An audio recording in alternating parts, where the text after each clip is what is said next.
Alright, hi, this is Tony, and I'm going to be doing my Shakespeare Studies Final right now, my project. What I am doing for this assignment is I will be going through each of the books that we have read for class this term while I'm very tired and summarize the story as quickly as I can, but also try and assess some of the underlying themes. Without further ado, let's get started. The first play we read was Antony and Cleopatra.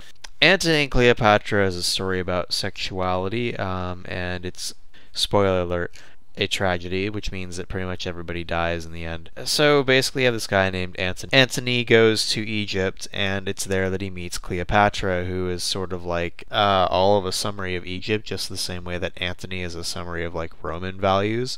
So he's really manly, and then Cleopatra is very sensual, is sexual, and Egypt is like the land of pleasure. So Antony basically gives himself up for Cleopatra, who, he's very passionate towards, and Cleopatra returns the favor. She just likes to play with him a lot more. And Octavius Caesar thinks, oh man, you're supposed to be a soldier, not a guy who's going to other lands and falling in love with people. And so in order to try and mend the situation, Antony ends up marrying Octavius's sister, Octavia, and Octavia and Antony are married, and so Antony does return to Egypt, of course, and goes back to Cleopatra. And hearing about this, Octavius Caesar gets pissed off and realizes that he broke up with his sister, sending like an army over to Egypt to like fight and basically resolve, I guess, whatever it is that Antony caused. So Antony and Cleopatra are kind of thrown into this big problem, this war or whatever, and Octavius Caesar is trying to take him over, and Anabarbus, feeling so terrible, dies of guilt or something like that. Near the end of the play, as he's fighting, Antony hears that Cleopatra has died. I forget the reason why she tells her servants to tell him that she's dead, and so he gets heartbroken and decides to stab himself, but then realizes that she's not dead. And so they take him to the monument where he can be with Cleopatra before he dies. He dies, and then you have Cleopatra who's left all alone, and Octavius Caesar comes to her and says like, hey, I want you as a trophy. Cleopatra doesn't want any of that. She ends up killing herself, and her servants kill themselves too, and then she's dead, and everybody's dead, and Octavius Caesar is the last one alive. And it's just an interesting story that kind of questions the roles of men and women in relationships. That's Antony and Cleopatra, the first play we read, which I really enjoyed. So the next play that we read was Macbeth. In Macbeth, you have a couple, Macbeth and his wife, Lady Macbeth, and they are both, they lose their son at the beginning of the play, and Macbeth goes on fighting a war that Scotland, I think. Let's see, it's Scotland, and they're in a war against another, like a sort of a traitorous group. And Banquo and Macbeth are like going to be crowned the new Thanes, because as they're walking back from the war, they meet three witches who can like see the future, and they were created as sort of like a joke against a king. I can't remember the name of the king. Peter, John. So these witches tell Macbeth he is going to acquire the role of the guy who caused the uprising. He's also going to become king. They also tell Banquo that his son, offspring, his children will become royal.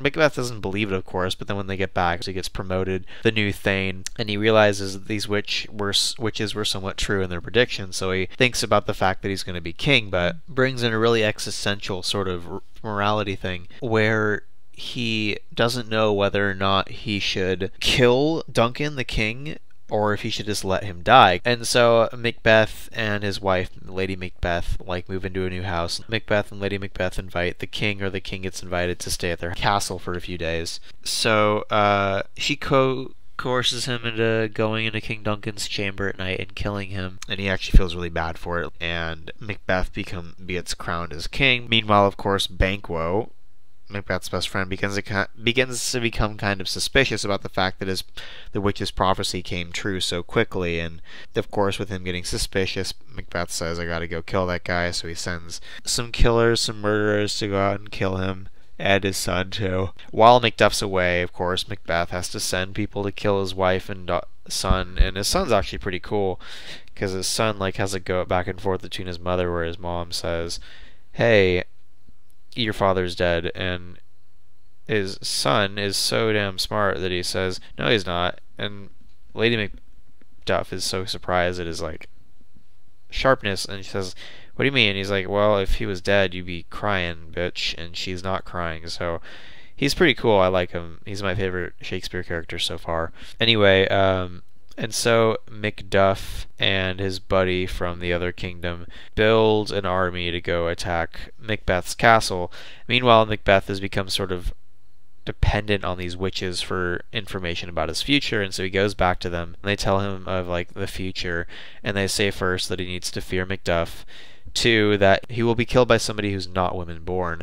Macbeth totally takes like, oh man, that's good because I don't have to worry about anything because like everybody's woman born, so who could possibly kill me that isn't woman born? And then the last one tells him that he will not, his fate is not like spelled out until the forest moves to the castle. And so yeah, Macbeth is pretty secure, and I think somewhere around this time in the play, Lady Macbeth begins to get sick, and she starts walking around in her sleep and actually ends up, while sleepwalking, confessing her sins. And right around this time is when Macduff and his army from the other country show up on Macbeth's front door, and they're like, okay, well, we can't go straight in, so what we're going to do is we're going to use trees as cover. And so they cut trees and they start moving them down the field to the castle, and that is literally the forest moving to the castle. So Macbeth realizes and gets into battle, and they fight and stuff, and it's there that Macbeth learns that Macduff is actually like a cesarean section, so he wasn't technically woman born, which means that he is the one to kill Macbeth. Macbeth ends up dying, and up to this point has been so arrogant, and then Malcolm and Donalbain became the kings again. The thing with Banquo and his son didn't ever end up really getting resolved. Banquo came back as a ghost at one point. It was pretty cool. Yeah, Macbeth totally kind of plays with the whole idea of the spiritual order of things and the fact that people in certain roles in society just kind of belonged there.